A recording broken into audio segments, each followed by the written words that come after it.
decided to make this video after already disassembling it and running into issues, and I'm not going to do all of that again because these clips are very fragile. I'll post a link for a video on how to do this in the description. In the video, it'll tell you to cut these mounting points. Do not do that. This screen does not require you to cut anything from the factory. Most of this is fairly easy to figure out how to do, but not all of it. There's some connectors that you won't use, like this one and various others. This metal piece here screws into here. Doesn't show you that anywhere, but I put electrical tape on this and I routed some wires through it. I made all the connections on top so that they're easy to access without taking everything apart. I zip tied this decoder box to the steel frame just to hold it in place so it doesn't rattle. The white RCA connection coming off of it is a coaxial audio connection. That is your audio. It will go into this coaxial port. There's two ridged connectors. They have these little ridges on both sides, if the camera focuses. But anyways, there's that one, and then there's the one coming from the bottom panel.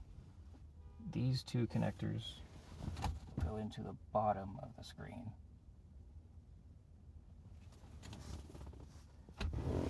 For the 360 camera module, you'll have to splice these colored wires into any wires of the same color on the aftermarket harness. I chose to do it all down here in this connector because it's just easier to get to. It's just right there. I used wire nuts because these wires are extremely fragile. They are not copper. They're not durable. It's just crimping them might make them fall apart. For the 360 camera connection, it goes into this black connector here, not the blue one like most of the forums tell you. So make sure to plug that into the black connector. All this camera module does is it takes the signal from the factory 360 module and it converts it into a signal that the Android screen can understand. Other than that, everything here is fairly straightforward. I mounted the GPS antenna on the side here with the adhesive that it came with, and it gets good enough reception. One of the issues I ran into was with this connector being loose. It makes a fairly mushy connection, so it's not immediately obvious if you put it in all the ways or not. But if it's not in all the ways, you won't have audio. Once you get everything connected, assemble the screen and test out every function.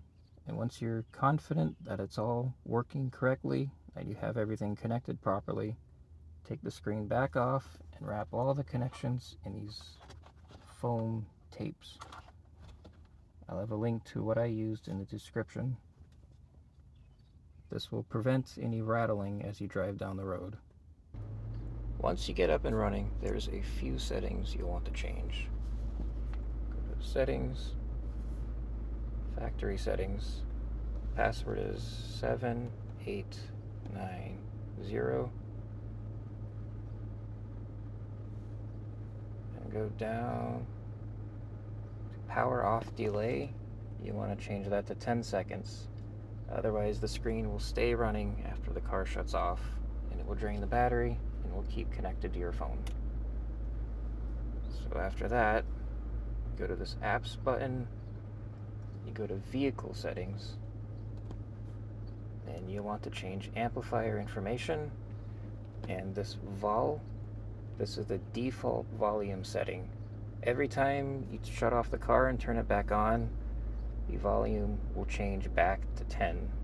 It's fairly annoying, but this vol setting here will allow you to change the default volume.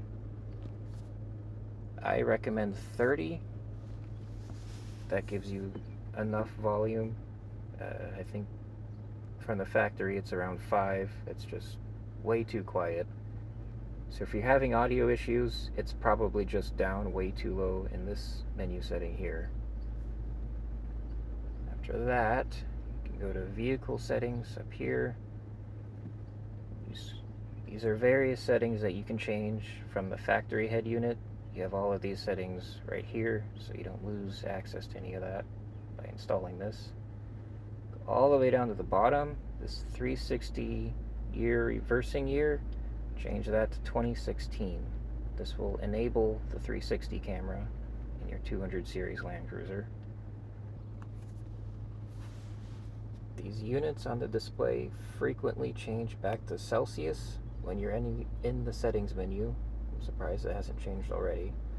But by default, or if you want to change it back to Imperial in the future, you would go to Settings, User Settings.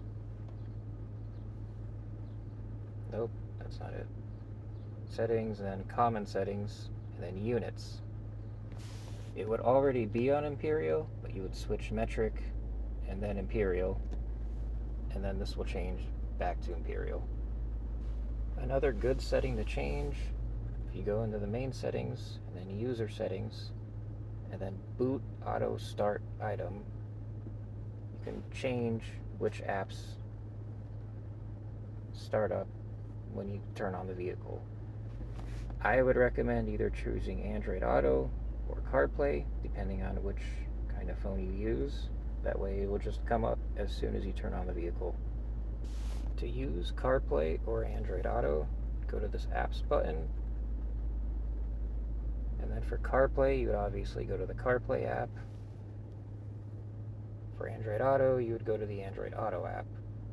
By default, this comes with some kind of AI robot on the screen. It is extremely annoying. Just find its app in this menu, and then you would hold down. It'll ask you if you want to uninstall it, and then click uninstall.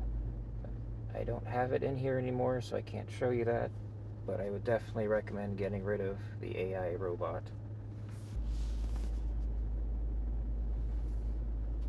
Once you're in either of the phone apps, you would connect to this Bluetooth that it tells you up in the corner, or you would plug in the USB cable to the factory USB location. There are a few downsides to this. In Android Auto, it will not switch between day and night mode with the headlights.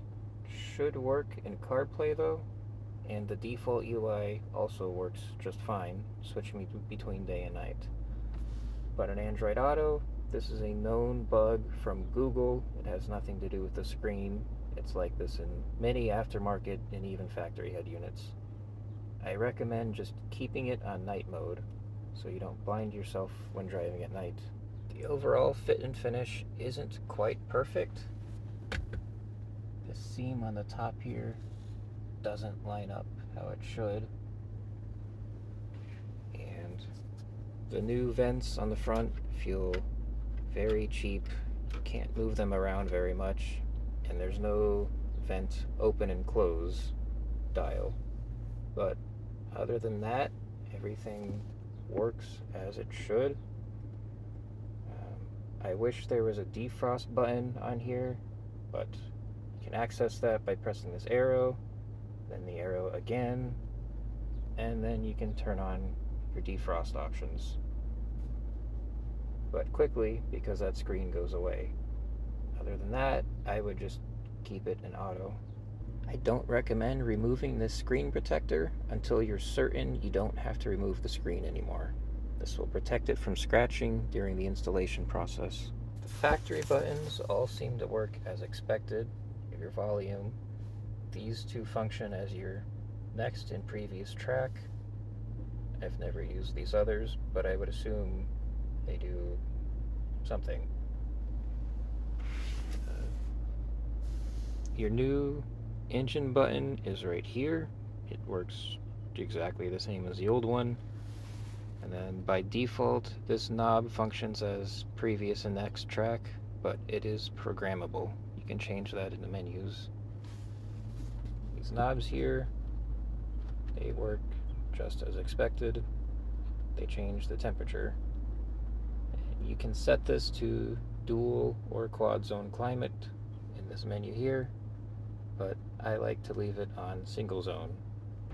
The button for the 360 camera still works as expected.